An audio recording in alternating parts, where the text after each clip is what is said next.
The Wire and the Willow, Part 1. The Singing Woman, 6,000 Words. I am 92 years old now, sitting in a Louisiana nursing home where the air smells of antiseptic and the ghosts of people who forgot their names. Through the window, I can see a willow tree bending in the autumn wind, its branches touching the ground like fingers reaching for something lost. That tree reminds me of another willow one that grew beside a prisoner of war camp in New Mexico in 1944. And that tree reminds me of a woman who sang in German while washing clothes in a metal basin, her voice carrying across barbed wire like a prayer no one was meant to hear. This is the story I have never told. Not to my wife who passed 20 years ago, not to my children who think they know everything about their father, not to the priests who asked me to confess sins I could not name because I never believed they were sins at all. My name is James Patrick Donnelly. In 1944, I was 27 years old, a sergeant in the United States Army, assigned to guard German prisoners at Camp Cottonwood in the high desert of New Mexico. I was supposed to hate them. Instead, I fell in love with one, and that love cost me everything I thought I wanted and gave me everything I did not know I needed. The telegram arrived on March 3, 1944. My younger sister, Catherine, 23 years old, had died in a London hospital. A V-2 rocket had hit the building where she worked as a volunteer nurse. She was killed instantly, they said, as if the speed of death made it easier to bear. I received the news in a tent in North Africa where I was recovering from shrapnel wounds that had torn through my left shoulder at Kasserine Pass. The pain in my body was nothing compared to the pain of those words. Catherine, gone. The sister who had written me letters every week, filling pages with gossip about neighbors and recipes for soda bread and promises to bake me a cake when I came home. There would be no cake. There would be no homecoming with her waiting at the door. The Army gave me morphine for the shoulder and 30 days compassionate leave. But there was nowhere to go. Our parents had died in a tenement fire in Boston when I was 19 and Catherine was 15. We had only each other. Now I had no one. When the leave ended, I was offered a choice: return to combat or accept a stateside posting guarding prisoners.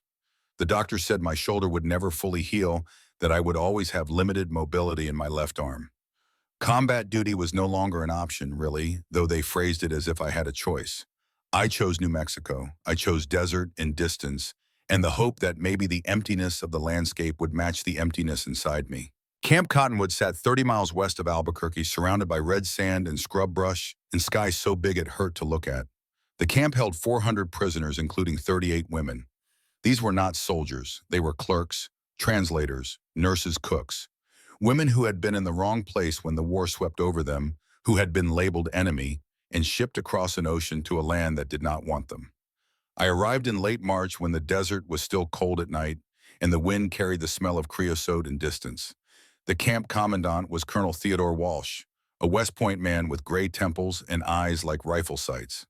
He explained my duties with the precision of a man who had explained them 100 times before. Guard the perimeter, maintain discipline, prevent escape, treat the prisoners according to the Geneva Convention, which meant adequate food, adequate shelter, adequate medical care. Nothing more, nothing less. And absolutely under no circumstances develop any personal connection with the enemy. I nodded. I understood. I had no intention of connecting with anyone, enemy or otherwise. Catherine's death had hollowed me out. I felt like a shell going through motions, speaking words that meant nothing, eating food that tasted like sand. The other guards noticed. Private Eddie Kowalski, a kid from Pittsburgh, with a crooked smile and an endless supply of cigarettes, tried to pull me into card games and conversations. I declined politely. Corporal Martin Hayes, a quiet man from Georgia who read his Bible every night, invited me to prayer services. I made excuses. I wanted to be alone. I wanted to stand in the guard tower and watch the horizon and feel nothing. But then I heard her singing. It was my 4th day at Camp Cottonwood. I was walking the western perimeter fence at dawn, my breath forming clouds in the cold air. The sun was just beginning to paint the mountains pink and gold. Everything was silent except for the crunch of my boots on gravel. Then from somewhere beyond the fence, a voice rose into the morning air. It was singing in German. The melody was unfamiliar, slow and mournful like a lullaby for the dead. The voice was a contralto, rich and dark, carrying across the empty space between the women's barracks and the fence. I stopped walking. I stood completely still listening. The song continued for perhaps 2 minutes. Then it stopped as abruptly as it had begun. The silence that followed felt heavier than before, as if the music had carved out a space in the world that nothing else could fill. I found myself walking toward the women's section, though I had no reason to be there. My patrol route was the outer fence, not the interior compound. But my feet carried me forward anyway, drawn by something I could not name. Through the chain link, I saw them. 38 women in gray dresses standing in formation for morning roll call. Their breath made small clouds in the cold. Their faces were pale, exhausted, resigned. All except one. She stood in the back row, slightly taller than the others. Her hair was dark brown, almost black, pulled back from a face that was all sharp angles and watchful eyes. She was not beautiful in any conventional sense. Her nose was too long, her jaw too square, her mouth too wide. But there was something in the way she held herself, a fierce dignity, that made me unable to look away. I realized she was the one who had been singing. She must have felt me staring because she turned her head slightly and our eyes met. For perhaps 3 seconds, we looked at each other across 30 feet of wire and everything that wire represented. Her eyes were gray, the color of winter sky. They held no fear, no plea, no anger. Just a calm assessment, as if she were looking at a problem she needed to solve. Then she looked away and the moment ended. I continued my patrol with my heart beating faster than it should have been. I told myself it meant nothing. I had heard a song. I had seen a woman. That was all. But that night, lying in my bunk, I found myself humming the melody I had heard. And I realized it was the first thing in weeks that had made me feel anything other than empty. I learned her name through the administrative records I was not supposed to read. Corporal Hayes worked in the camp office processing prisoner files, and I volunteered to help him one evening, claiming I needed something to occupy my hands. Her name was Anneliese Hoffman, 31 years old, born in Munich, profession listed as pianist and music teacher, captured in France in August 1943 while performing for German troops at a military hospital, classified as civilian auxiliary non-combatant. There was a photograph clipped to her file. It showed a woman with severe hair and no smile staring into the camera with those same gray eyes. The photo told me nothing the file did not already say, except for one detail. Someone had written in pencil at the bottom of the page, "Refuses to speak English. Communicates only through translator." I closed the file and put it back in the cabinet, feeling like I had stolen something. Over the next week, I found excuses to walk past the women's section during my patrols. I told myself I was simply being thorough, checking for security breaches, observing routines. But the truth was simpler and more dangerous. I wanted to hear her sing again. She did not sing every day. Sometimes a week would pass in silence. Then unexpectedly, usually at dawn or dusk, her voice would rise above the compound. Always in German. Always alone. The other women never joined her. They would pause in their work, listening, their faces unreadable. The songs varied. Some were slow and sad. Others had a lilting quality, almost playful. Once she sang something that sounded like a children's song, and I saw one of the older women smile just for a moment before her face closed again. I asked Corporal Hayes if he knew why she sang. He shrugged. Some people pray. Some people write letters. She sings. Everyone's got their way of staying sane in a place like this. What does she sing about? How would I know? I don't speak German. He looked at me curiously. Why do you care? I did not have an answer. The willow tree grew near the western fence, its branches hanging over the wire like a green curtain. It was old, perhaps 40 or 50 years, far older than the camp that had grown up around it. Someone long ago had planted it near a spring that still bubbled up from the ground, creating a small pool of water that never dried even in the desert heat. The tree had become a gathering place for the women prisoners. During their exercise periods, they would sit in its shade, speaking quietly in German, mending clothes, writing letters that might never be sent. I started timing my patrols to coincide with these periods. I told myself I was maintaining security, watching for escape attempts or contraband, but I was watching her.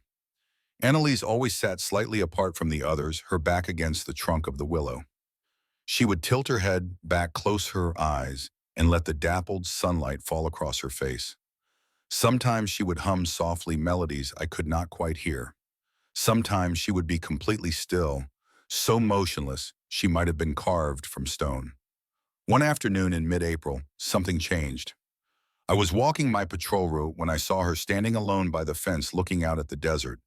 The other women were inside escaping the afternoon heat, but she had remained outside despite the sun beating down like a hammer. She was holding something in her hands, turning it over and over. As I approached, I saw it was a small wooden box, perhaps 6 inches long, intricately carved with flowers and vines. I stopped on the other side of the fence, maintaining the regulation 6-foot distance.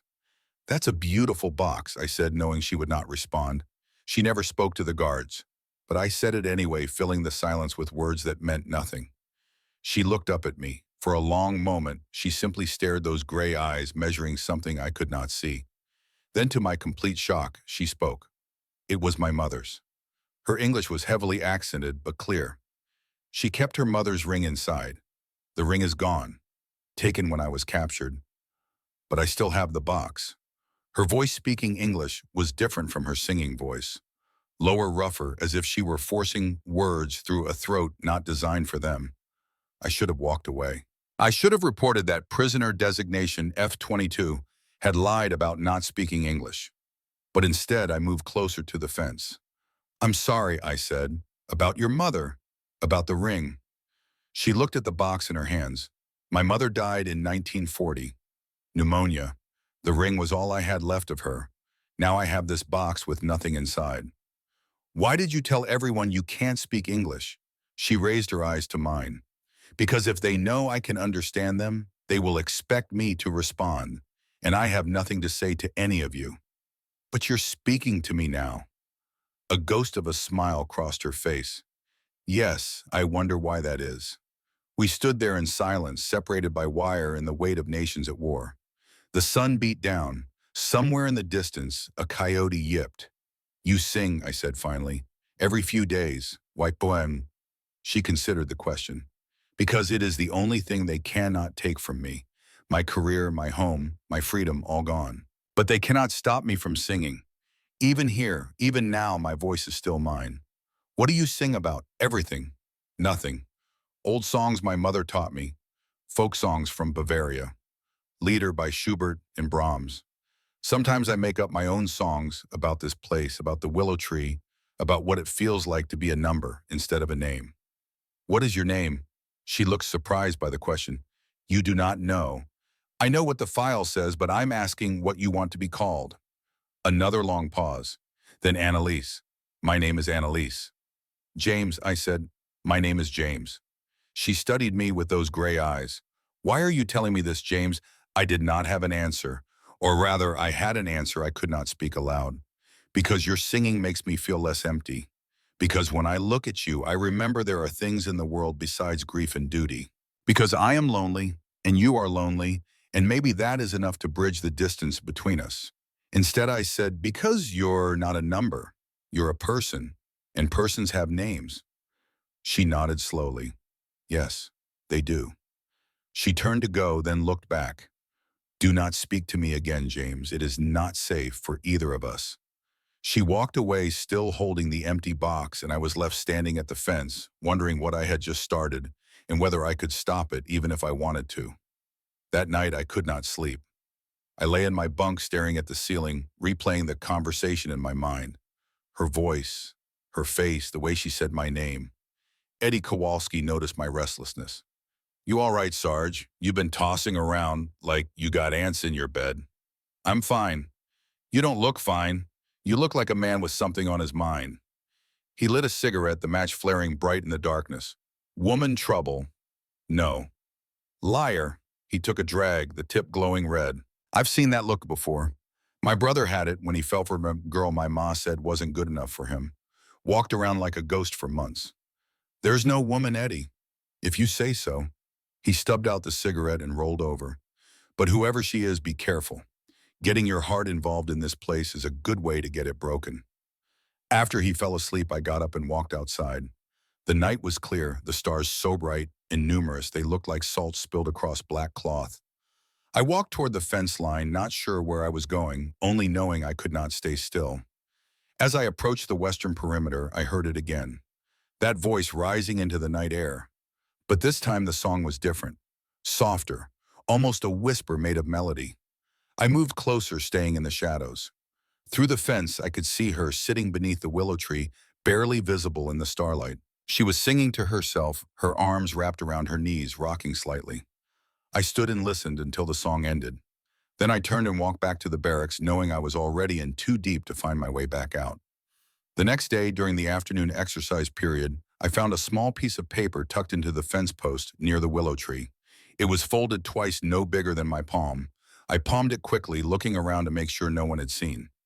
Then I walked to the latrine and locked myself in a stall to read it. The handwriting was precise, almost architectural. The message was in English. You asked why I sing. Here is the truth. In 1938, I performed at the Berlin Philharmonic. I was 25 years old and I had worked my entire life for that moment. I played Beethoven's Moonlight Sonata. When I finished, there was silence for 3 heartbeats. Then the applause came like thunder. I thought I had arrived. I thought my life would be music and beauty and art forever. Then the war began. Then my mother died. Then the concert halls closed. Then the bombs started falling. Then I was taken because I had been foolish enough to volunteer to play for wounded soldiers, thinking music might heal what medicine could not. Now I am here in this desert behind wire wearing gray cotton and eating food that tastes like cardboard. Everything I built is gone, but I still have my voice.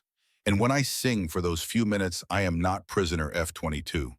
I am Annalise Hoffman, who once made an audience weep with joy. That is why I sing. Do not write back. Do not speak to me again. I am already regretting giving you this much of myself. A. I read the letter 3 times, then I burned it, watching the paper curl and blacken the words disappearing into ash. But the message remained burned into my memory. I did not write back. For 2 weeks, I maintained distance. I walked my patrols, I did my duty. I avoided the western fence during exercise periods. But I listened. Every dawn, every dusk, whenever her voice rose above the compound, I stopped whatever I was doing and listened. Corporal Hayes noticed. You got real still, he said one evening, as we were cleaning our rifles. Right in the middle of talking, just stopped and stared off into space. Did I? She's singing again, isn't she, that German woman? I said nothing. Hayes was quiet for a moment. My grandmother used to sing in Gaelic, old Irish songs about rebellion and lost love. I didn't understand the words, but I understood the feeling. Like she was keeping something alive that everyone else wanted to forget. Is there a point to this story, Martin? Just that some songs are not about the words. They're about remembering you're human when everything else is trying to make you forget. He went back to cleaning his rifle, and I sat with the weight of his wisdom. 3 weeks after our conversation by the fence, I made a decision that would change everything. I had a phonograph in my footlocker, a small portable model I had bought in Casablanca before shipping out. I had 3 records, Bing Crosby, Glenn Miller, and 1 classical album. I had never played a recording of Bach's Goldberg Variations, performed by a pianist whose name I could not pronounce. I brought the phonograph to the guard tower on the western perimeter, the one that overlooked the willow tree. It was my shift midnight to 4 in the morning. The camp was asleep. The desert was silent except for the wind. I put on the Bach record and turned the volume up just enough that it would carry. The music flowed out into the night, precise and mathematical, and somehow full of grace. The notes fell like drops of water into a still pool, each one creating ripples that touched everything. I watched the women's barracks. Nothing moved. The recording was 15 minutes long. When it ended, I lifted the needle and sat in silence, feeling foolish. What had I expected? That she would come running, that music could bridge the distance between prisoner and guard, between German and American, between loneliness and connection. I was putting the phonograph away when I heard a voice from below. Again, I looked down. She was standing just beyond the light, barely visible in the darkness. Her arms were wrapped around herself against the cold. Play it again, she said, please. I put the record back on. This time I did not watch the barracks. I watched her. She stood completely still as the music played. Her eyes closed, her face tilted up toward the stars. Tears ran down her cheeks, catching the faint light. When the music ended, she opened her eyes and looked up at me in the tower. Thank you, she said. Her voice was barely audible. You have no idea what you just gave me. What did I give you? A memory, a moment, a reason to believe that beauty still exists somewhere. She wiped her face with her sleeve. That recording is by Wilhelm Kempf. I heard him perform in Munich in 1936. It was the most perfect thing I have ever heard. You can hear him again, I said. Tomorrow night, same time. You will get in trouble. I don't care. She shook her head. You should care. You should walk away from this, from me. Nothing good can come from it. Maybe, I said, or maybe something good is the only thing that can come from it. She stood there for a long moment looking up at me. Then she turned and walked back toward the barracks, disappearing into the shadows. But the next night when I played the record again, she was waiting. And the night after that, and the night after that, we never spoke during these sessions. I played the music. She listened. When the record ended, she would nod once, then leave. But on the seventh night after the music stopped, she stayed. I need to tell you something, she said. What? My file says I am a music teacher. That is true, but it is not complete. Before the war, I was also a performer. Concert halls, recitals, private events for wealthy patrons. I made good money. I had a beautiful apartment in Munich. I had students who went on to prestigious conservatories. She paused. I also performed for the Nazi Party. The words hung in the air between us. I told myself it was just music, she continued, that art exists beyond politics, that playing Brahms for a room full of officers was no different than playing Brahms for a room full of teachers. But I was lying to myself. I knew what they were. I knew what they believed, and I took their money anyway. Why are you telling me this? Because if you are going to risk yourself for me, you should know who you are risking yourself for. I am not innocent. I am not a victim. I made choices, bad choices, and now I am paying for them.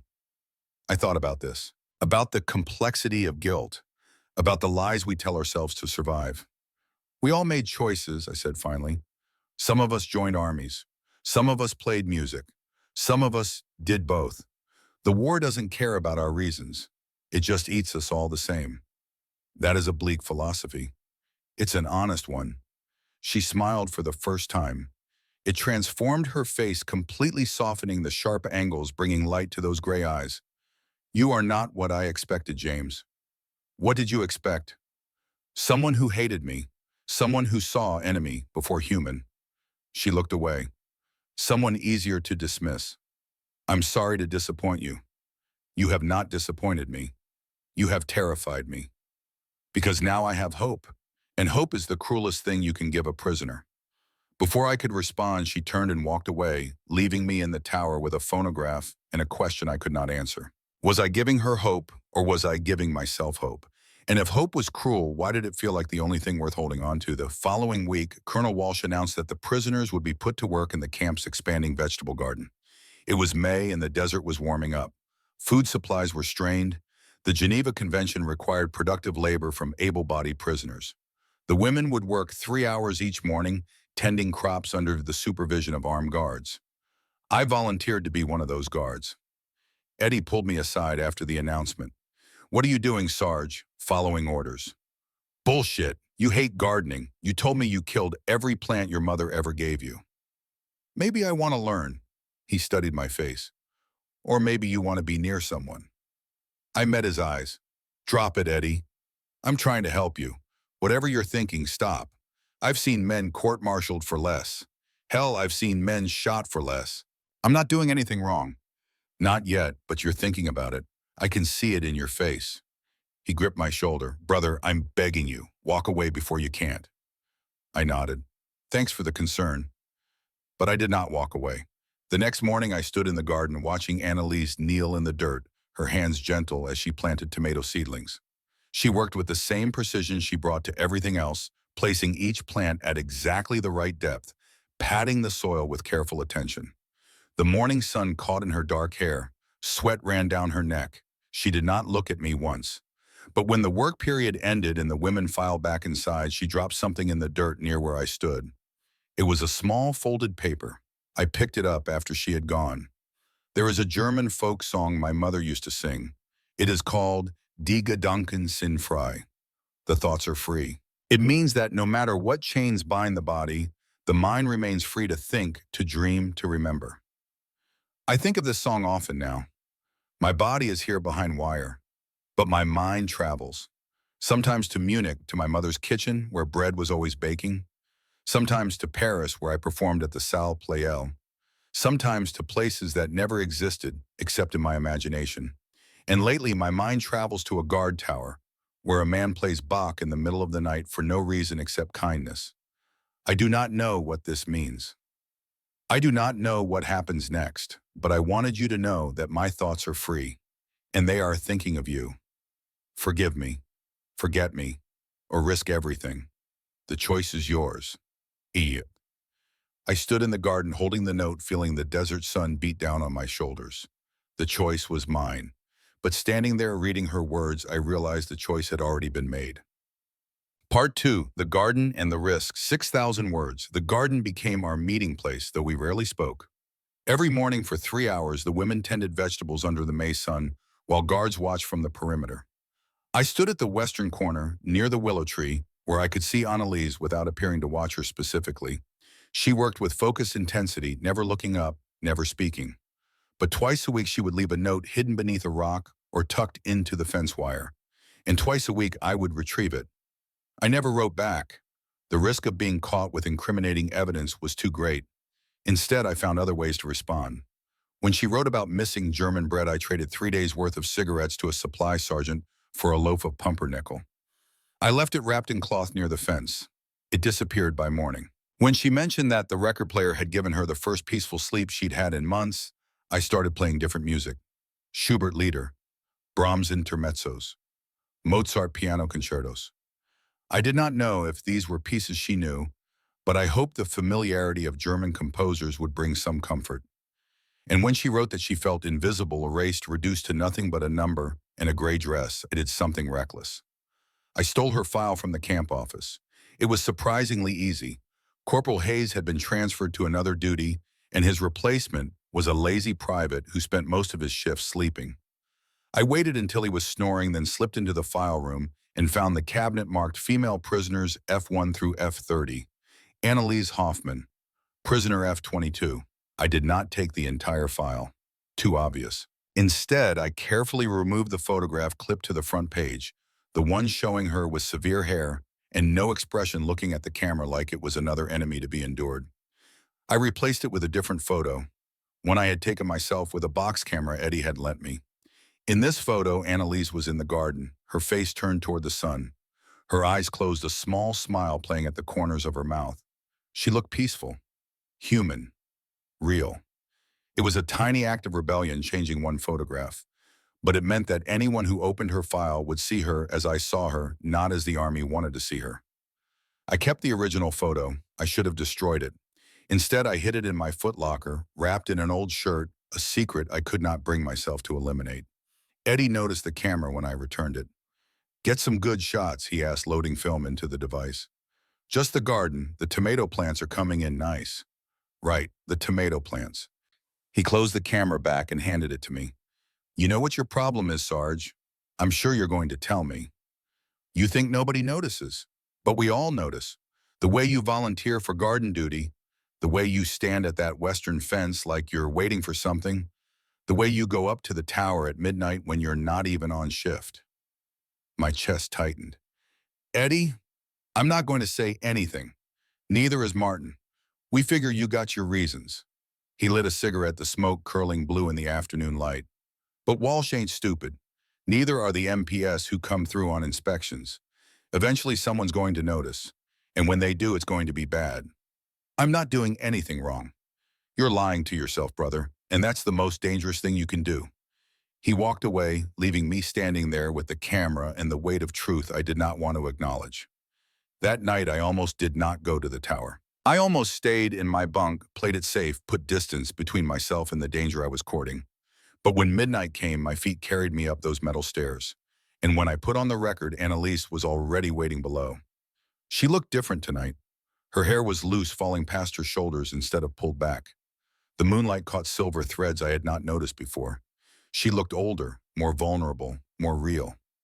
"I found bread," she said, "under the fence. It tasted like home. I'm glad. You should not have done it. Trading rations, risking discovery." "I wanted to." "Why, Bang?"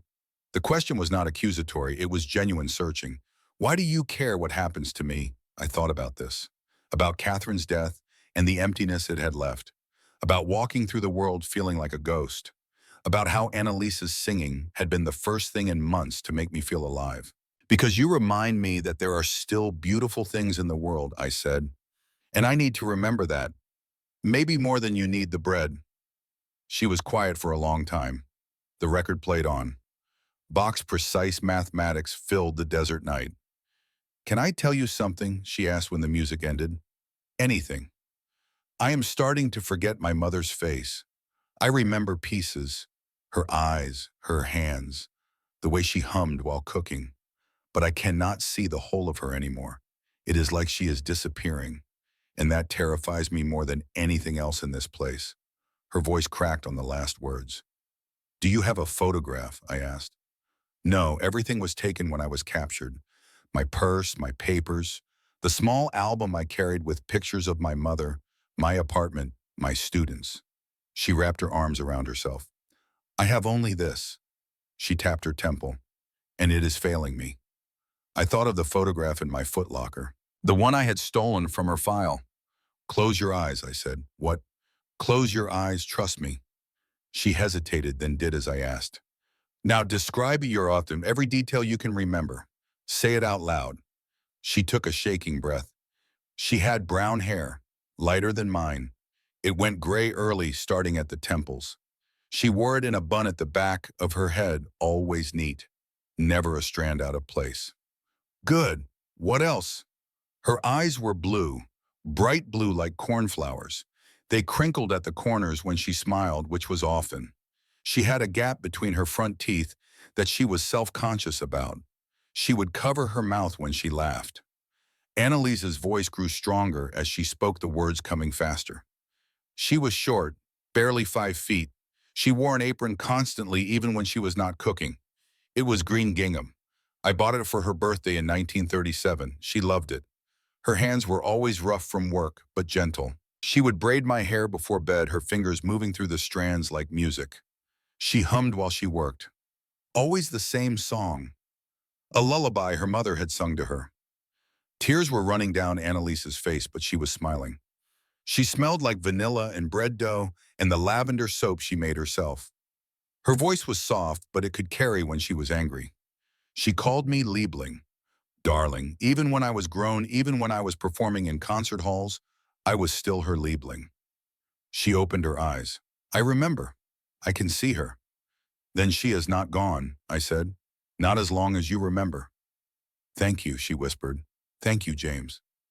That night, she did not leave immediately when the music ended. She stayed and we talked until the sky began to lighten in the east. She told me about her childhood in Munich, about learning piano from a strict Russian teacher who rapped her knuckles with a ruler when she made mistakes, about her first public performance at age 12 when she was so nervous she thought she would faint, about the moment she knew music was not just something she did but something she was. I told her about Catherine, about how we had survived on our own after our parents died, about the cake she had promised to bake, the cake that would never exist, about the guilt I carried for being alive when she was not. Survival is not a sin, Annalisa said. It is what we do with the survival that matters. What am I doing with mine? Right now, you are giving hope to a woman who had none. You are proving that kindness can exist even in places designed to eliminate it. That is not nothing, James. As dawn approached, she stood to leave. But before she went, she said, I am going to sing for you tomorrow. During the garden work, a song my mother taught me. Listen to the words. I think you will understand. The next morning, as the women worked in the garden, Annalise began to sing. The melody was simple, almost childlike. The German words meant nothing to me, but the emotion was clear. Longing, hope, a reaching towards something just beyond grasp. The other prisoners stopped working, listening. Even the guards paused. When the song ended, the silence was absolute. Then quietly, one of the other women began to sing the same song. Then another joined, then another. Within moments, 38 women were singing in harmony, their voices rising above the garden, above the fence, above the desert itself. I stood there watching Annalise, and she was looking directly at me, singing words I could not understand, but felt in my bones. Colonel Walsh came storming out of his office, demanding to know what was happening. The guards scrambled to restore order, shouting commands. But the women kept singing until the song was finished. Only then did they fall silent, return to their work, and resume being prisoners. Walsh was furious. He ordered extra inspections, reduced rations, canceled privileges. But he could not take away what had happened. For 3 minutes, the prisoners had not been prisoners. They had been women singing, human beings making beauty in a place designed to crush beauty. That night, Annalise's note was brief: Die Gedanken sind frei. Our thoughts are free. Our songs are free. And in that moment, we were free. Thank you for reminding us. But James, be careful. Walsh is watching now. We must be more cautious. She was right. Walsh started making unannounced inspections. He questioned guards about their routines. He implemented new rules: no guard could be assigned to the same prisoner section for more than 3 consecutive days. No fraternization, no unnecessary conversation. My midnight trips to the tower became impossible. Too risky. For 2 weeks, I did not play music. I did not speak to Annalise. I maintained regulation distance, followed every protocol, became the perfect soldier. It was torture. Eddie noticed the change. You look worse now than you did before, he said one evening. At least when you were breaking the rules, you had some life in your eyes. I'm following orders. Since when did that make anybody happy? He was right. Following orders was killing me as surely as shrapnel had wounded my shoulder. Maybe more slowly, but just as certainly. On June 6th, news reached the camp. Allied forces had landed on the beaches of Normandy. D-Day. The invasion of Europe had begun. The camp erupted in celebration. American guards cheered, threw their caps in the air, embraced each other. The war's end was in sight, but in the prisoner sections the mood was different. Some wept, some stood in stunned silence. Some retreated into their barracks and did not come out for days. Annalisa stood by the fence, looking west toward mountains she could not see beyond her face unreadable. I wanted to go to her, to say something, anything. But Walsh was watching, and the moment passed. That night, a new note appeared tucked into the fence post. My country is losing. My people are dying. Everything I knew is being destroyed. And yet I cannot mourn. Does that make me a traitor? Or does it make me something else? Something I do not have a word for in German or English. I am glad the war is ending. I am glad the killing might stop. But I am also terrified. What happens to us when it is over? Where do I go? Who am I in a world where everything I built is ash? The only constant is you. The man who plays music in the dark. The man who remembers I have a name. I need to see you, not just shadows and stolen moments. I need to speak to you face to face, even if it is dangerous. Even if it costs everything. Can you meet me tomorrow night? By the willow tree, I will understand if you do not come. But I am asking anyway, please. I read the note 3 times, then I burned it. And the next night I went to the willow tree. The willow branches created a curtain of shadow and moonlight. I could hear the spring water, trickling smell, the damp earth, feel my heart hammering against my ribs. She was already there, sitting with her back against the trunk, her knees drawn up to her chest. I sat down beside her, careful to maintain some distance, close enough to speak quietly, far enough to maintain the illusion of propriety, though we had shattered propriety weeks ago. You came, she said. I came. I was not sure you would, after Walsh increased patrols, after everything became more dangerous. It was already dangerous. She smiled. Yes, it was. We sat in silence for a moment. I could hear her breathing, see the rise and fall of her shoulders in the darkness. What did you want to tell me? I asked. She turned to face me, and in the moonlight filtering through the willow branches, her eyes were luminous. I wanted to tell you that I am afraid. Of what? Of this ending. Of you walking away when the war is over. Of being sent back to Germany to find nothing left. Of forgetting this feeling. What feeling? She reached out and took my hand. Her fingers were cold despite the warm night. This feeling that I matter to someone, that I am seen, that there is still tenderness in the world. I should have pulled away. I should have reminded her that we were guard and prisoner, American and German, that touching her was a violation of every regulation in the book. Instead, I held her hand tighter. You do matter, I said, to me, more than you should. Is there a limit to mattering? According to the army, yes. She laughed softly. The army does not understand the human heart. No, it doesn't. We sat there holding hands beneath the willow tree, and for a moment the war did not exist. There was no fence, no uniform, no designation F-22. There was only James and Annalise, two people finding each other in impossible circumstances. "What happens now?" she asked. "I don't know. Neither do I, but I know I do not want to let go." "Then don't."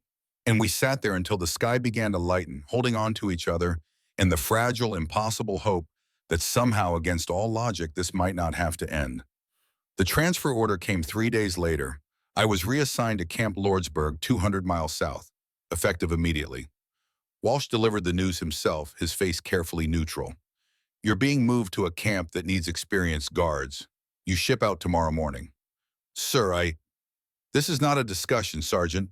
Pack your gear." Eddie helped me pack, his face grim. "They know," he said quietly. "Maybe not everything, but enough. They're splitting you up before it becomes a scandal." "I can't leave her." "You don't have a choice." "There's always a choice." He grabbed my shoulders. "Listen to me.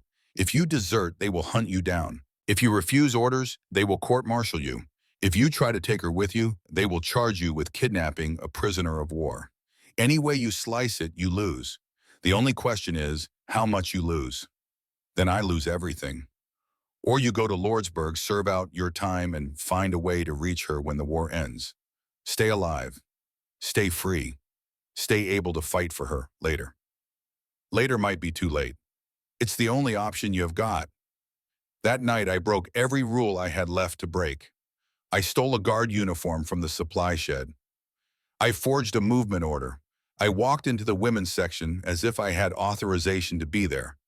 The prisoners stared at me in shock. One woman, Helga Berger, stepped forward, her eyes wide. "You should not be here," she said in accented English. "I need to see Annalise." "They will shoot you." "I don't care." Helga studied my face, then nodded slowly. "She is in the washroom, alone. You have 5 minutes before the night guard makes his round." I found Annalisa standing at the sink, staring at her reflection in the cracked mirror. When she saw me, she gasped, "James, what are you—" I pulled her into my arms, cutting off her words with a kiss. When we broke apart, she was crying. "They are sending you away." "Tomorrow morning." "Then this is goodbye." "No, this is not goodbye. This is a delay." "James, listen to me." I held her face between my hands. "The war is ending. Maybe in months, maybe in a year, but it's ending. And when it does, I will find you. I don't care if you're in Germany in a displaced persons camp on the moon. I will find you. You cannot promise that. I am promising it anyway." She kissed me again, fierce and desperate. "I love you," she said. "I tried not to. I tried to be sensible. But I love you, James Donnelly, and I will love you until the day I die. Then we'll find each other. Because love like this doesn't end just because the army says it has to." Footsteps echoed in the hall outside. The night guard was coming. "Go," Annalise whispered, "please, before they catch you." "I'll write to you." "Letters are censored. Then I'll find another way." One last kiss, one last embrace. Then I forced myself to let go and slip back into the darkness, my heart shattering with every step. I made it back to my barracks without being caught, but I knew it did not matter. The damage was done. We were separated, and I had no idea if I would ever see her again. The next morning, as I boarded the truck that would take me to Lordsburg, I looked back at Camp Cottonwood one last time. In the distance, by the western fence, I saw a figure standing beneath the willow tree. Even from this far away, I knew it was her. She raised one hand in a gesture that might have been a wave, or a blessing, or a prayer. I raised mine in return. Then the truck pulled away, and she disappeared from view. Camp Lordsburg was hell. The camp sat in a valley surrounded by mountains, a place where the heat was suffocating and the mood was hostile. The prisoners here were different, harder, more defiant. Many had been captured late in the war, still loyal to the Reich, still believing in ultimate victory. The guards were harder too, more brutal, less patient. I went through the motions of my duties like a man underwater. I did my job competently enough to avoid trouble, but nothing more. At night, I lay in my bunk and thought about Annalise, about her voice, her touch, the way she said my name. I tried to write to her. 3 times I composed letters pouring out everything I felt. All three times the letters were returned stamped unauthorized correspondence with enemy prisoner. Access denied. The army had built a wall between us, and I had no way to breach it. Weeks passed, then months. In August, the atomic bombs fell on Hiroshima and Nagasaki. Japan surrendered. The war was over. The camps across America began processing prisoners for repatriation. Some would go home to Germany. Some would stay in displaced persons camps. Some would be charged with war crimes. I had no idea what category Annalise fell into. I applied for leave to travel to New Mexico.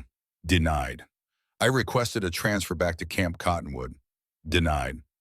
I wrote to the Red Cross asking for information about prisoner F-22, Annalise Hoffman. They responded that they could not provide information about individual prisoners without proper authorization. I was trapped, helpless, unable to reach the woman I loved, unable even to confirm she was still alive.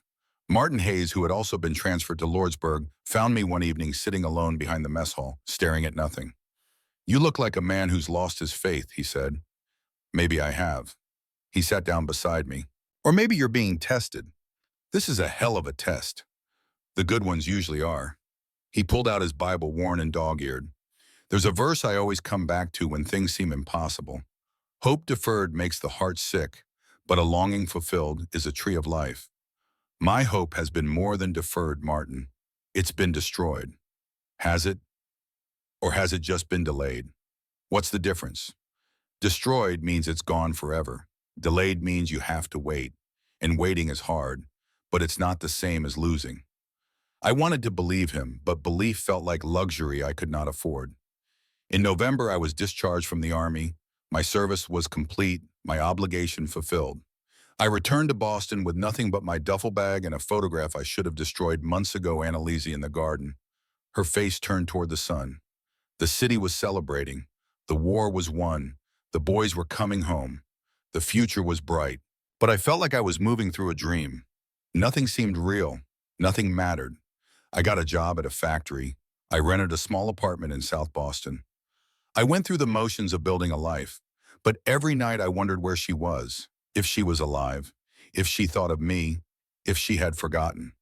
The answer came in February 1946, 17 months after I had last seen her. I came home from work to find an envelope on my doorstep. No return address, foreign postage. Posted from Geneva, Switzerland. My hands shook as I opened it. Inside was a single sheet of paper covered in handwriting I recognized immediately. "James, I do not know if this letter will reach you. I do not even know if you are still alive. But I must try. I am in a displaced persons camp outside Munich. I have been here since October. The conditions are difficult, but I am alive. More than that, I am free. The camp administrators are processing applications for emigration. Many are going to America. I have applied as well. But the process is slow. It could take years. I sing every day now, not just for myself, but for the others here. The children especially. They need music. They need to remember that beauty exists. And when I sing, I think of you, of the nights you played Bach for me, of your hand in mine beneath the willow tree, of the way you made me believe that love could survive anything. I do not know if you still think of me. Perhaps you have moved on. Perhaps what we had was only real in that place at that time. Perhaps in the normal world it cannot exist. But I need you to know you saved me, not just from the camp, but from despair. You reminded me that I was human, that I deserved kindness, that I could love and be loved. Whatever happens next, thank you for that gift. If you wish to write back, you can send letters through the Red Cross Displaced Persons Bureau. They will forward them to me. But I will understand if you do not write. I will understand if too much time has passed. I will understand if the war ended more than the war. With all my heart, Annalise, I read the letter 5 times. 10, 20. Then I sat down and wrote back. Annalise, I have been searching for you for 17 months. I have written letters that were returned. I have made inquiries that were denied. I have spent every day since leaving New Mexico wondering if you were alive, if you were safe, if you remembered. Your letter is the answer to every prayer I did not know how to say. I am in Boston. I am working in a factory. I have a small apartment. It is not much, but it is mine. And if you can come to America, it could be ours. I meant every word I said beneath the willow tree. I love you. I will always love you. And I will wait as long as it takes. Tell me what you need. Tell me how to help. Tell me what I can do to bring you here. Because you are not the only one who was saved. You saved me too. Forever yours, James. The correspondence continued for 2 years. Letters took weeks to arrive, sometimes months. But they came steadily filling the distance between us with words. She told me about life in the displaced persons camp, about the children she taught music to, about the slow process of emigration, about the nightmares that still came but were less frequent now, about hope fragile but growing. I told her about Boston, about saving money, about the application I had filed to sponsor her emigration, about the apartment I was preparing for her arrival, about counting days. In April 1948, I received a telegram. Emigration approved, stop arriving New York, May 15 stop. SS Marine Flasher, stop Pier 84. Stop Annalise. I requested time off from work. I borrowed money from every friend I had. I bought a train ticket to New York and a bouquet of flowers and a ring I could barely afford. And on May 15th, 1948, I stood on Pier 84 in New York Harbor, watching the SS Marine Flasher steam slowly toward the dock. The morning was gray and misty, the city skyline barely visible through the fog. Around me, dozens of people waited for loved ones, families, friends, sponsors. I held the flowers so tight my hands ached. The ship docked, the gangway lowered. Passengers began to disembark. And then I saw her. She was thinner than I remembered. Her hair was longer, streaked with gray at the temples, though she was only 35. She wore a simple gray dress and carried a small suitcase. But her eyes were the same, gray as winter sky, searching the crowd. They found me. For a moment, neither of us moved. We just stared at each other across the crowded pier, across 4 years and an ocean and everything that had tried to keep us apart. Then she dropped her suitcase and ran. I met her halfway, and when we collided, it felt like coming home. She was crying. I was crying. We were both laughing and holding each other like we would never let go. You came, she said against my chest. You really came. I promised I would find you. 4 years, James, 4 years. I would have waited 40. She pulled back to look at my face, her hands framing my cheeks. You look older. So do you. Do you still love me? Even now, even after all this time. I pulled out the ring box. Annalise Hoffman, will you marry me? She stared at the ring, then at me, then laughed through her tears. You are insane. Is that a yeah? Yes, of course, yes. I slipped the ring on her finger and it fit perfectly.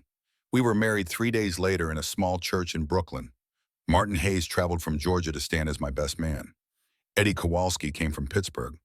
A handful of other guards from Camp Cottonwood appeared, men who had known what was happening, but had kept their silence. Annalise wore a simple white dress borrowed from the church. She had no family present, no one from her old life. But when the priest asked if anyone objected, the church was silent. And when he pronounced us husband and wife, she kissed me like we were the only 2 people in the world. The early years were not easy. We moved into my small Boston apartment. Annalise found work teaching piano to children in the neighborhood. I continued at the factory. Money was tight. Some neighbors whispered about the German woman. Some refused to speak to us at all. But we had each other, and that was enough. She sang in the apartment while cooking dinner. I played the phonograph while we danced in the living room. We built a life from small moments and stubborn love. We never had children. The war had taken that possibility from her, damage from malnutrition and stress that no doctor could repair. But we did not mourn what we could not have. We celebrated what we did. In 1952, we bought a small house in Brookline with a willow tree in the backyard. Annalise laughed when she saw it. It is a sign, she said. We are meant to be here. She planted a garden beneath that tree. She taught piano in the front room. She gave free lessons to children whose parents could not afford to pay. And every evening that she would sit beneath the willow and sing, not sad songs anymore, happy ones. Songs about survival and hope and love that refuses to die. I would sit beside her and listen, my hand in hers, and remember the woman I had first heard singing in a prison camp in New Mexico. The woman who had taught me that beauty could exist anywhere, that love could survive anything. That hope deferred was not hope destroyed. In 1965, we received a letter from Germany. It was from Helga Berger, the woman who had helped me find Anneliese on that last night at Camp Cottonwood. She wrote, "I have thought of you both often over the years. I wanted you to know that what you did gave the rest of us hope. In that terrible place, watching you two reach for each other across the wire, it reminded us that we were still human, that love was still possible, that the war had not destroyed everything. Thank you for that gift. Thank you for being brave enough to hold on to each other." With gratitude, Helga, Anneliese cried when she read it. "I never knew," she said. "I never knew other people were watching, that it mattered to anyone but us." "It always mattered," I said. "Love always matters." We grew old together in that house beneath the willow tree. We watched the world change, watched wars come and go, watched children grow up in the neighborhood, some of them Annaliese's former students now bringing their own children for lessons. I retired from the factory in 1975. Anneliese retired from teaching in 1980, but she never stopped singing. Even when her voice grew thin and wavering with age, she would sit beneath the willow tree and sing the old German songs her mother had taught her. And I would sit beside her and listen, my hand in hers, grateful for every moment. In 1994, Anneliese died in her sleep at the age of 81. I woke to find her beside me, peaceful, her hand still in mine. She looked like she was simply sleeping, a small smile on her lips. The funeral was small. Our neighbors came. Former students came, some now in their 50s and 60s, bringing their own children and grandchildren. They each told stories about the woman who had taught them music and kindness in equal measure. At the end of the service, a young woman I did not recognize approached me. "Mr. Donnelly, I'm Sarah Klein. My grandmother was Helga Berger. She passed away last year, but before she died, she asked me to give you this if I ever had the chance." She handed me an envelope. Inside was a photograph I had not seen in 50 years. It was the one I had taken of Anneliese in the garden at Camp Cottonwood, the one that had been confiscated, the one I thought was lost forever. A note was attached in Helga's handwriting. "I stole this from Walsh's office the day they questioned us. I kept it all these years waiting for the right time to return it. Now seems right. She was beautiful inside and out. You were blessed to love her. She was blessed to be loved by you. HB." I held the photograph and wept. That evening, I buried it beneath the willow tree in our backyard along with Annaliese's ashes, and I sang for her the same German folk song she had sung for me that first morning in New Mexico, the one I had never understood the words to, but had felt in my bones. Die Gedanken sind frei. The thoughts are free. I am 92 years old now. The house is gone sold after I could no longer maintain it. The willow tree was cut down by the new owners. But I carry the memory, I carry the photograph in my mind, I carry the sound of her voice in the deepest part of my heart. And sometimes in the quiet moments between sleeping and waking, I hear her singing. Not a memory, not a ghost. Just Anneliese, as real as she was that first morning when I heard her voice rise above a prison camp in the New Mexico desert. As real as she was beneath the willow tree, her hand in mine. As real as love that survived barbed wire and regulations and war itself. The nurses here think I am confused when I talk to her. They think grief has made me delusional. But I know better. She is here. She has always been here. Because love like ours does not end when the breathing stops. It continues. It endures. It sings. And when my time comes, when I finally close my eyes for the last time, I know exactly where I will go. To a garden beneath a willow tree, where a woman with gray eyes and a voice like prayer is waiting. Where barbed wire does not exist. Where war is just a distant memory. Where two people who should have been enemies found each other and held on against everything that tried to tear them apart. That is where I am going, and I am not afraid, because I know she is waiting. And this time there will be no wire between us. This time we will have forever. In 2015, the United States Holocaust Memorial Museum received a donation from the estate of James Patrick Donnelly. The collection was cataloged as the Hoffman-Donnelly Papers, A Study in Love During Wartime. Researchers studying the papers noted that the correspondence revealed a relationship that challenged contemporary understandings of duty, nationality, and the nature of the enemy. But those who read the letters themselves found something simpler and more profound. Two people who refused to let war define who they could love. Two people who proved that humanity can survive anything. Two people who sang to each other across barbed wire and found a way to make the song last a lifetime. The exhibition opened in May 2016. Among the visitors was a woman in her 70s named Maria Klein, Helga Berger's granddaughter. She stood before the photograph for a long time reading the placard that explained its provenance. Then she smiled and whispered, Diga Duncanson Fry. The thoughts are free. And love, she thought, looking at that image of a woman in a garden with sunlight on her face, love is the freest thought of all.